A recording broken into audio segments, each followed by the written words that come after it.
l'insatisfaction au lit, ils ont cause et un divorce. Oui, papa, tu peux dire que non, bon, donc peut-être que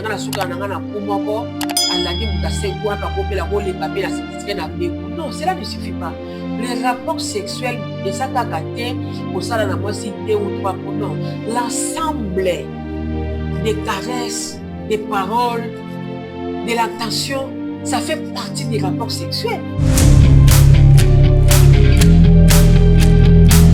Jeune sœur, pour s'attendre, était dans le bal, ou à l'affection maternelle, et en plus sur affection.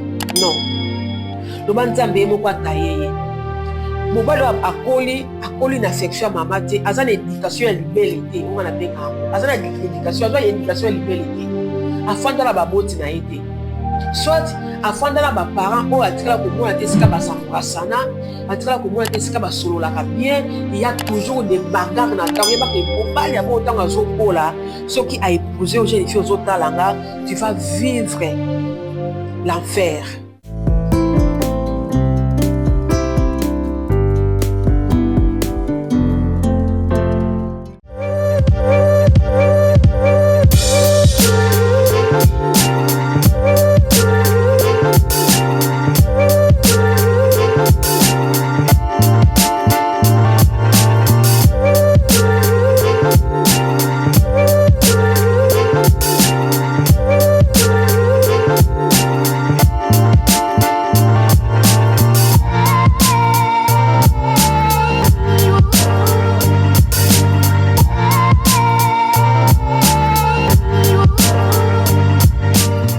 Bonjour une fois de plus, na Valentina Bisso, il y a Lumina Pro Télévision de partout, esika bozwami, na Europe, na Amérique, na Asie, na Afrique mobimba, na Congo, Kinshasa, Lubumbashi, Katanga, partout esika bozwami, tika kime akolo Yesu, et pesamela bino na mabota na bino nyonso. Ngai wa bino, mosali wa bino, mama wa bino, ndeko na bino ya mwasi, la servante Béatrice MT. Béatrice MT, c'est mon nom.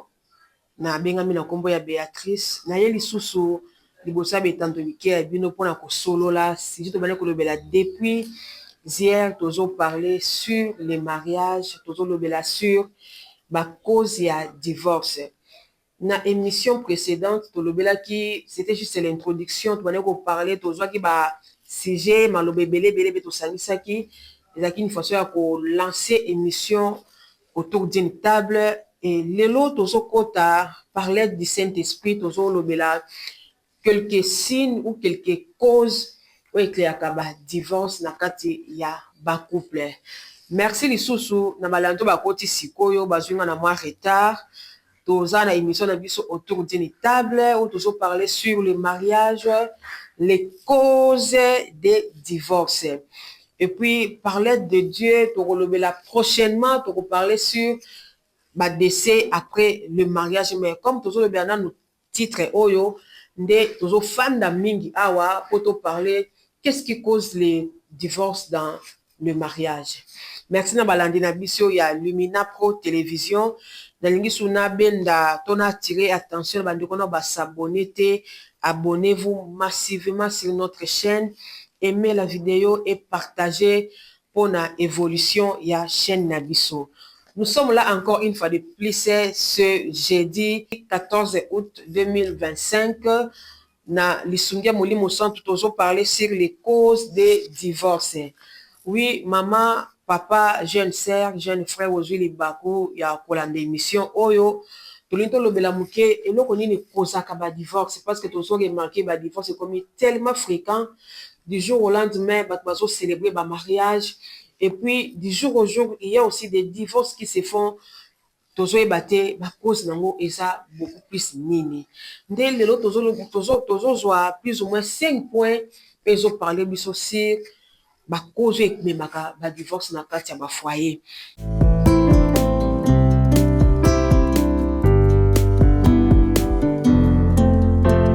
La première cause na biso tozomona eza cause premièrement eza cause spirituelle. Parce que toutes les choses ebandaka d'abord spirituellement avec comme la physique. Cause à liboso eza cause eza spirituelle. Vous allez remarquer dans d'autres familles, ils ont des limitations, que telle famille, ils ont droit à ma balate. Vous allez remarquer, ils ont des couples, à Kenya, les bala yakato fanda sali 5 ans de mariage, yakato fanda, a sali 10 ans de relation, yakato fanda. Une fois qu'on va officialiser les bala na bango, faut pas problème comment. Soit il y a le mort, soit il y a la sécheresse, soit donc au moins la température na couple les a sous bien. Donc ce sont des causes spirituelles. Mon frère, ma soeur, ce qu'on remarquait déjà, aux la catégorie à bateau, la limitation. Beaucoup fan dans la mabala, il faut toujours beau divorcer. Beaucoup fan à moi, beaucoup fan à mobile dans une relation, il y a quand fan pendant des années. Dès que beaucoup mis quand un moment pour officialiser les balles, beaucoup mis pour vivre un combat, tu dois te poser la question que et ça manque à balier ya famille na biso. Alors là, je t'invite de chercher la face de Dieu. Dans le bango, dans d'autres situations, ils ont sengate ko luka elongi na nzambe ko luka mobimba ya nzambe. Mama, luka mobimba nzambe, luka nzambe na profondeur. Mon frère, luka nzambe na profondeur. Parce que le mariage que nous célébrons ici sur la terre, et ça, les mariages célestes, et ça, les mariages yassé.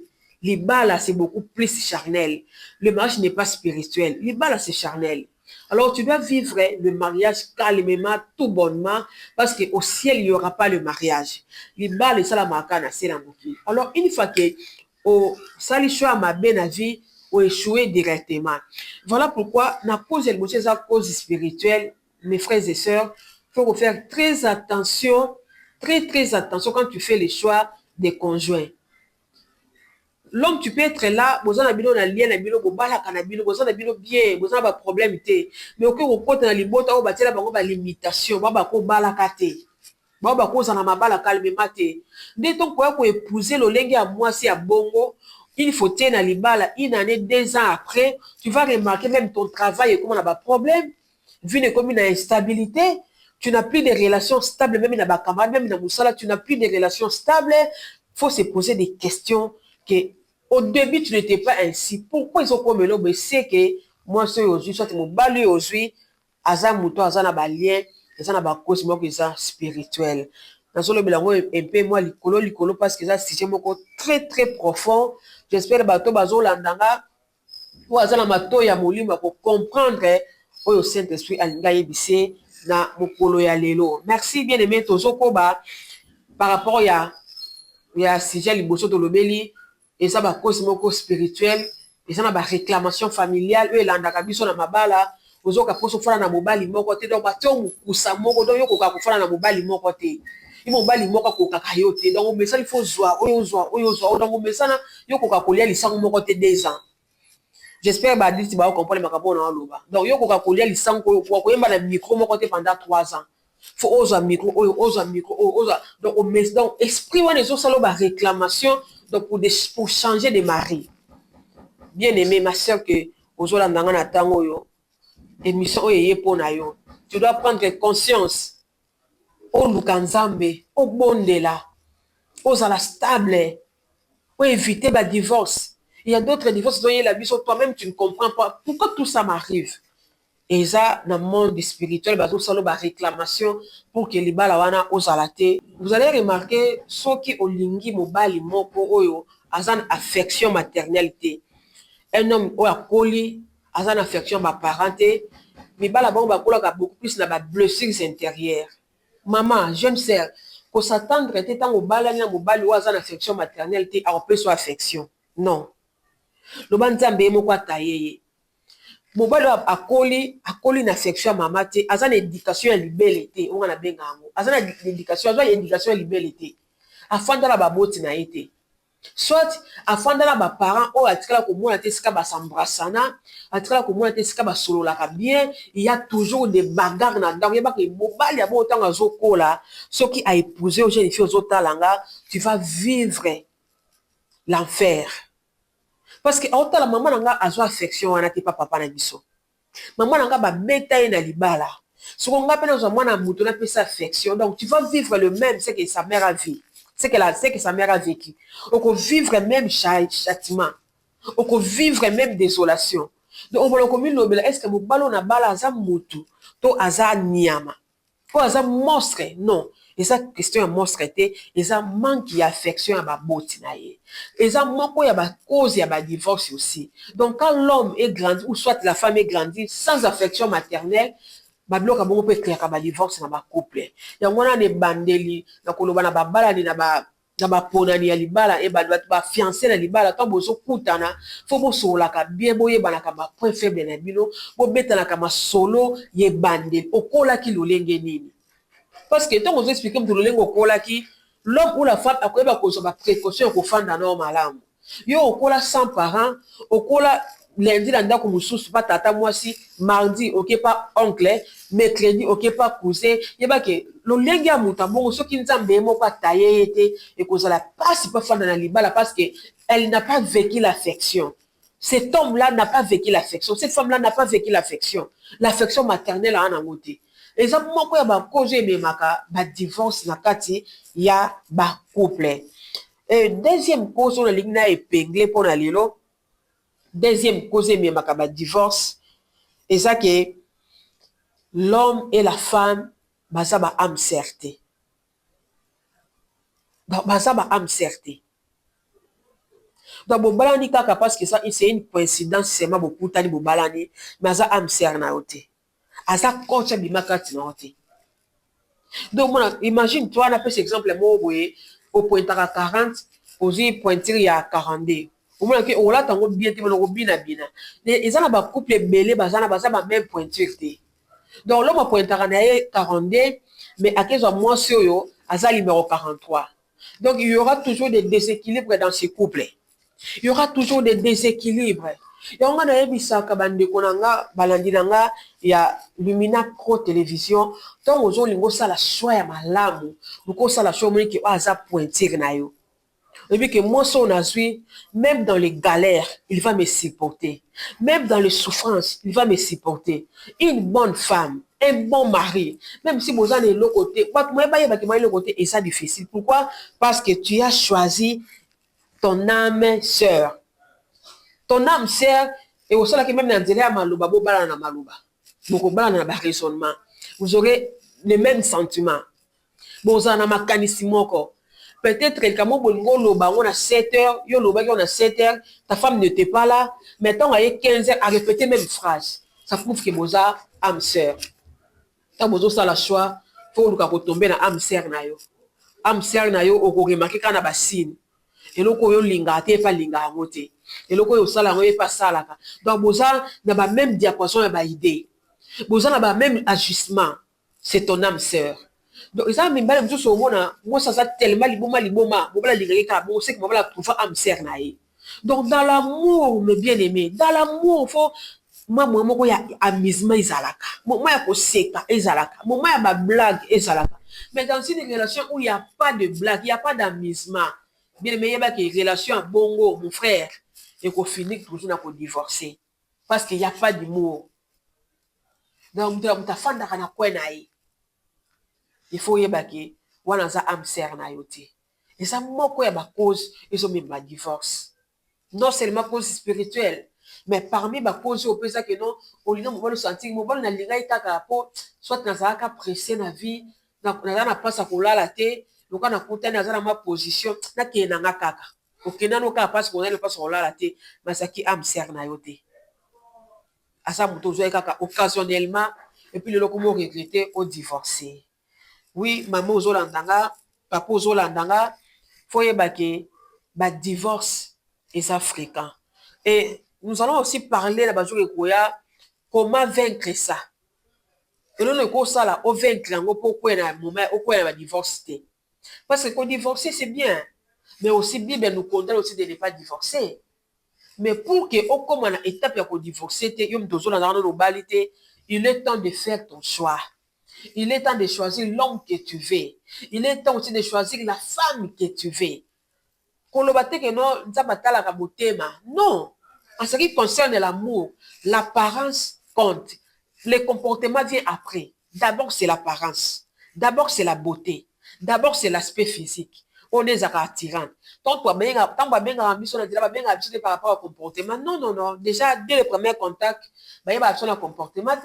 Mais il y a son apparence, il y a son élateli, il y a son physique, la démarche, alors tout ça doit jouer, ça doit vraiment jouer un grand rôle pour que lobby okoya na mbebate. Linga mobile na yo na physique na ye, linga mwasi na yo na physique na ye, pour lobby et comme occasion de chute, au moins koluka au divorcer. Oui, bien aimé, nazo rappelé sur la biso ya Limina Pro Télévision. Nous sommes là dans une émission autour du tableau sur les mariages, les causes des divorces. Nous continuer sur la cause de divorce. Nous avons les cause spirituelle. Nous avons sur mobile to moi sur accoline affection maternelle. Mobile à bourreau, moi ça bourreau. Papa, tu auras toujours besoin de divorce. C'est pas on appelle ce bolingoté. Foyer moko azwa ngote. À moins que azala taillé par le Saint-Esprit, là j'insiste. À moins que molimo na nzambe etaillé et la kise bolingo nzambe leki nyoso. Mais ceux qui azupe bolingo pas nzambe te, et ça passe de konango zolandanga pour vivre na mwasi ya bongo, pour vivre na mobile ya bongo, ou ya koli sans affection, ya baboti na ye sans affection ya ba parents, et ça passe pour vivre na bango.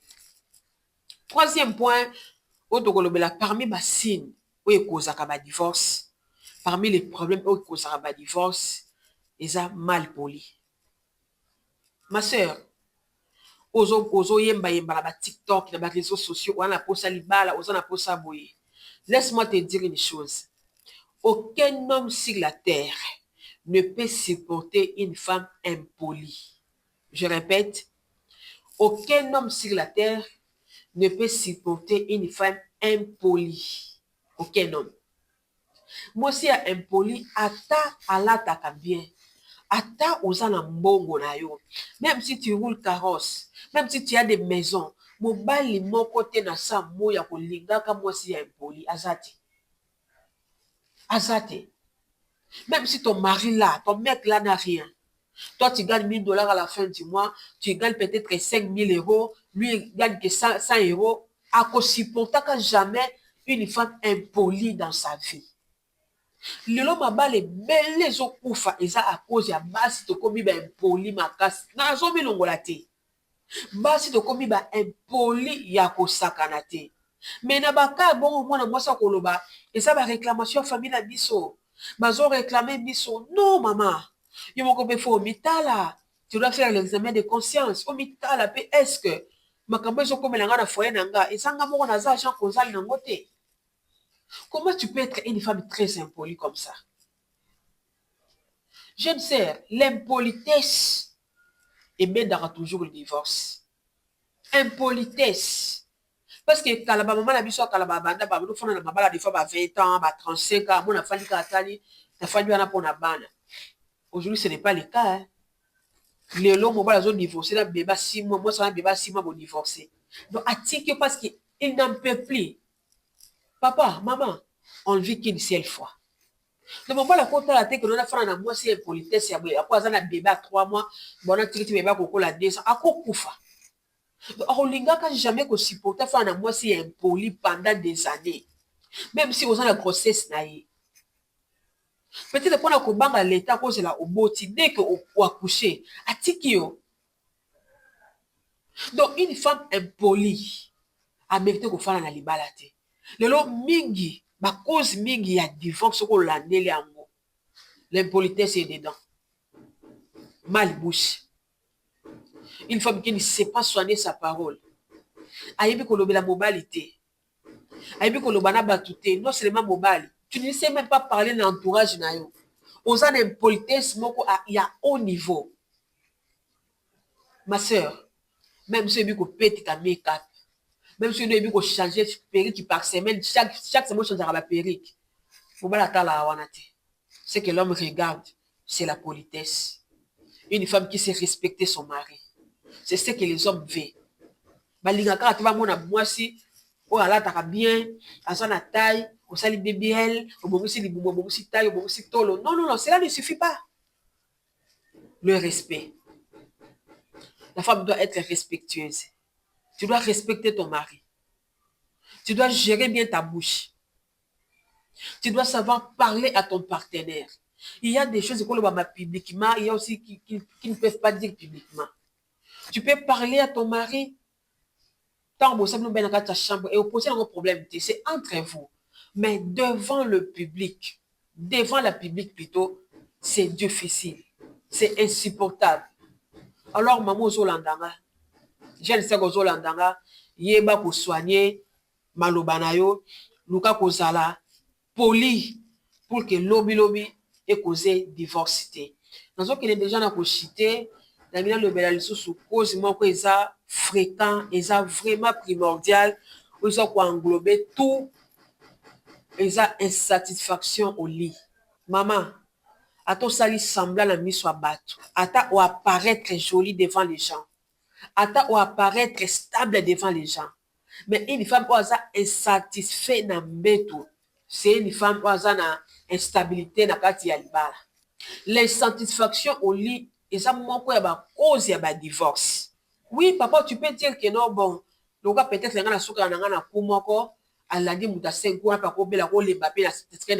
non, cela ne suffit pas. Les rapports sexuels, et ça pour ça, là, moi, si 2 ou 3 pour non. L'ensemble des caresses, des paroles, de l'attention, ça fait partie des rapports sexuels.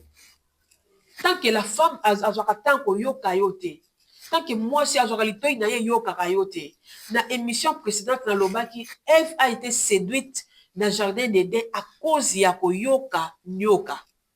Parce que Ève a remarqué que oh nyoka yo belaye ces jours-là, atikala jamais ko yoka pas Adam. Donc pour dire que anemo nyoka zalaki un beau parleur auprès d'Ève. Azalaki un beau parleur et pas Ève. Adam ayeba kolobate. Il y a des hommes qui ont les balles, c'est ta femme que tu l'as épousée. Si tu as besoin peut-être de coucher avec lui, non, tu ne sais pas préparer ta femme psychologiquement. Tout ça, ça fait partie des rapports sexuels. Les rapports sexuels, ils sont ensemble à partir de Sanisaka. Maloba dialogue, préparation psychologie. Pendant la journée, ça fait partie à rapport sexuel. Les rapports n'est pas seulement vous restez au lit avec un homme. Non, c'est pas ça les rapports. Prendre le temps avec ta femme, de bien parler avec lui. Tu peux être au bureau comme ça pour ça nous amener à pourquoi déjà commencer à lui préparer pendant la journée. Namaloba malam, naba compliment, naba cadeau, naba je t'aime, naba bisou, naba SMS, naba appel. Pendant la journée, mobile off, tu ne décroches pas à ton téléphone. Tu n'envoies même pas de message, mais au coco, on a pas qu'on a pour la moitié. Excusez-moi avec les termes. Tu as besoin de rester avec ta femme au lit. L'insatisfaction au lit, et ça manque des causes principales, il y a divorce. Ça fait partie de ça.